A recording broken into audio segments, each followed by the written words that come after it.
दोस्तों, शादी का जो बंधन होता है बहुत ही पवित्र बंधन होता है। इसमें एक लड़की अपने माता पिता, अपने भाई बहन, अपने पूरे परिवार को छोड़कर एक लड़के के पीछे उसके साथ चलकर आ जाती है। अगर वही लड़का उसका साथ ना दे और उसका यूज करने लग जाए तो उस लड़की के ऊपर क्या बीतेगी। दोस्तों, आज की जो घटना बिल्कुल इसी तरह की है। यहाँ पर एक पति अपनी पत्नी से निकाह करके तो ले आता है, उसके बाद उसके साथ में कुछ गलत करने की सोचता है, बहुत ही गलत काम करता है। अपनी पत्नी के साथ में कुछ ऐसा चाहता है कि वो वाइफ स्वैपिंग यानी कि पत्नियों की अदला बदली करे और एक दूसरे के साथ जाए, मेरी पत्नी किसी के साथ जाए और किसी और की पत्नी मेरे साथ आए। लेकिन इस पत्नी को ये सब गवारा नहीं होता और फिर होता है इतना बड़ा कांड कि अगर आप भी पूरा मामला सुनेंगे तो एक बार के लिए आप भी दंग रह सकते हैं। लड़की की वीरता को आप सलाम करने लगोगे। आइए दोस्तों, जानते हैं पूरा मामला क्या था।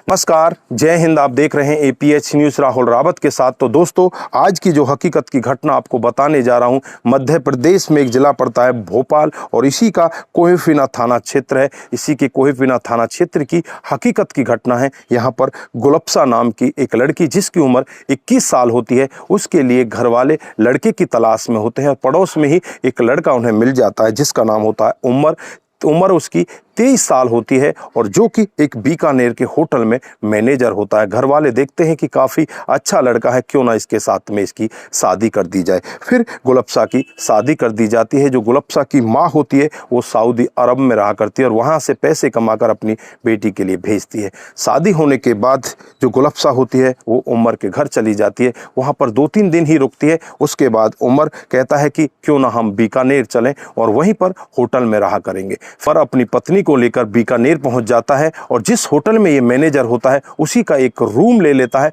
और उसी रूम में ये पति पत्नी रहने लगते हैं। जैसे ही 2-3 दिन का समय बीतता है, पत्नी यहाँ पर ऊबने लगती है। वो कहने लगती है कि मुझे तो मेरी सास और ननंद के पास छोड़ दो, मैं वहीं पर रह लूँगी, लेकिन यहाँ पर मेरा दम घुटता है, मैं यहाँ पर रहना नहीं चाहती। क्योंकि उसे उसके पति की आदतों का पता चल जाता है। उसका पति डेली शराब पी कर आता और शराब के नशे में वो पता नहीं क्या क्या कहता और दूसरी लड़कियों के पास भी वो चला जाया करता था। उस सब के बारे में भी उसे धीरे धीरे 4-5 दिन के बाद पता चल जाता है। अब ये लड़की, जिसका नाम गुलप्सा होता है, बहुत ज़्यादा परेशान होने लगती है। परेशान होकर अपने पति से कहती है कि मुझे मेरी सास और ननंद के पास छोड़ दो, मेरा यहाँ पर दम घुटता है। लेकिन यहाँ पर जो उमर होता है वो कहता है कि कुछ दिन और रुक जा, तेरा मन लग जाएगा। एक दिन शाम को पार्टी होती है और पार्टी भी इस तरह की होती है, वहाँ पर बड़े लोगों की पार्टी होती है जिसमें एक बहुत ही गलत फैशन चला हुआ है जिसको वाइफ स्वैपिंग के नाम से जाना जाता है। इसमें होता क्या है, इसमें पत्नियों की अदला बदली की जाती है। मेरी पत्नी तेरे पास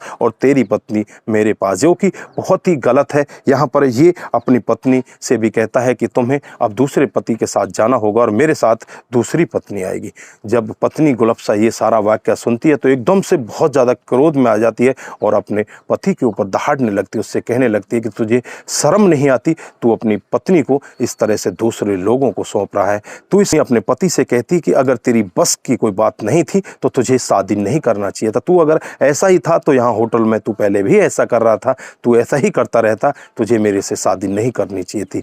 पति पत्नी के बीच में बहुत ज़्यादा झगड़ा हो जाता है और झगड़े होने के बाद पत्नी कह देती है कि मुझे यहाँ पर रहना ही नहीं, मुझे तो अगर तुम्हें रखना है तो अपनी सास ससुर के वहाँ पर छोड़ दो, मैं तुम्हारी इस तरह की करतूतों को नहीं देख सकती। उसके बाद जो पति होता है अपनी पत्नी को लेकर वापस अपने गांव में आ जाता है और वहां पर अपनी माँ और अपनी बहन के पास उसे छोड़ देता है। उससे एक बात और कहकर जाता है कि अगर तूने जो होटल में हुआ इस सब के बारे में किसी को बताने की कोशिश की तो तुझे मैं जान से मार दूंगा। अब पत्नी घबराती है। कई दिन ऐसे ही बीत जाते हैं, वो सहमी हुई रहती है। घर वाले भी उससे पूछते हैं कि बेटी तू किस तरह से सहमी हुई रहती है, तू कुछ बोलती क्यों नहीं है। लेकिन एक दिन ऐसा आ जाता है, वो अपना मुंह खोलती है, अपनी सास और ननद दोनों के पास बैठकर पूरा वाक्य बताती है कि तुम्हारा बेटा बहुत गलत है, वो शराब पीता है और शराब के नशे में वो इस तरह का काम भी करता है। वो मुझे भी अदला बदली के लिए दे रहा था लेकिन मैंने वहाँ पर मना कर दिया था। जब माँ और बहन इस तरह की बात सुनती हैं तो माँ बहन भी कह देती हैं कि ये तो शहरों में आम बात होती है। जब माँ बहन की इस तरह की बात वो लड़की सुनती है जिसका नाम गुलप्सा होता है, वो एकदम से टूट जाती है कि ये तो पूरा का पूरा परिवार ही गलत है, ये पूरा का पूरा परिवार ही इस तरह से है, इनके परिवार के साथ मुझे रहना ही नहीं। उसके एक दिन के बाद ही इसका पति भी वापस वहां आ जाता है और अपनी पत्नी गुलफ्सा से कहता है कि तुम अपनी माँ से 50,000 रुपये लेकर आओ, मुझे 50,000 रुपये की ज़रूरत है। अब पत्नी बहुत ही ज़्यादा टूट जाती है, उसे लगने लगता है कि ये तो बस तेरा यूज कर रहे हैं और कुछ भी नहीं है। उसके बाद वो अपनी माँ को फ़ोन करती है। जो उसकी माँ होती है वो सऊदी अरब में होती है। माँ को सारा वाक़या बताया जाता है कि माँ मेरे साथ में ऐसा हो रहा है, आज तेरा दामाद 50,000 रुपये भी मेरे से मांग रहा है। वो कहता है कि अपनी माँ से मुझे लेकर दो, और मेरे साथ में इस तरह का घिनौना वाक़या भी हो रहा है कि मेरे ये दूसरे लोगों के पास भी भेजना चाहता है। माँ को भी बहुत ज़्यादा क्रोध आता है। वो अपने गांव में जहाँ पर उसकी शादी होती है वहाँ पर अपने देवर को फ़ोन करती है, और देवर तुरंत ही इस लड़की की ससुराल में आ जाता है और यहाँ से लड़की को लेकर अपने घर के लिए रवाना हो जाता है। लड़की की हालत रास्ते में ख़राब हो जाती है, बहुत ही ज़्यादा कमज़ोर हो रही होती है, क्योंकि ऐसी घुटन में कोई भी व्यक्ति कमज़ोर हो सकता है। फिर उसे हॉस्पिटल में एडमिट कराया जाता है। उसके बाद जब उसकी हल्की सी हालत ठीक हो जाती है, फिर चाचा बेटी दोनों नज़दीकी पुलिस स्टेशन में पहुंच जाते हैं और पुलिस वालों को जाकर पूरा वाक़या बताया जाता है। जब पुलिस वाले भी पूरा वाक़या सुनते हैं तो वो भी एक बार के लिए दंग हो जाते हैं, तुरंत ही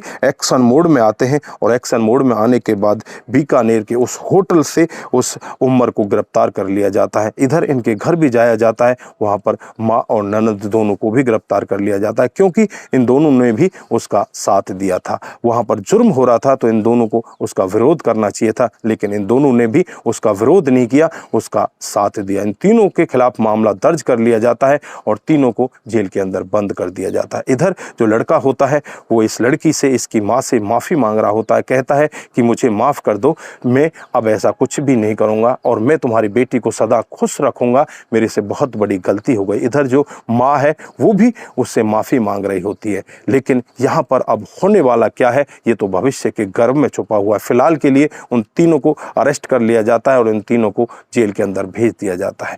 आगे क्या होगा, क्या ये लड़की उनको माफ़ करेगी, उनके घर में दोबारा दुल्हन बनकर जाएगी, या उनसे सदा सदा के लिए अपना नाता तोड़ देगी और उन्हें जेल के अंदर ही रहने देगी। घटनाक्रम को सुनाने का उद्देश्य सिर्फ आपको जागरूक करना है, आपको बताना है कि हमारे समाज में इस तरह की घटनाएं भी हो रही हैं। दोस्तों आज के लिए बस इतना ही, फिर मिलते हैं किसी नए मोड के साथ। तब तक के लिए आप अपना ख्याल रखें, अपने परिवार का ख्याल रखें, सतर्क रहें, सावधान रहें और ऐसे क्राइम को अपने आसपास ना होने दें।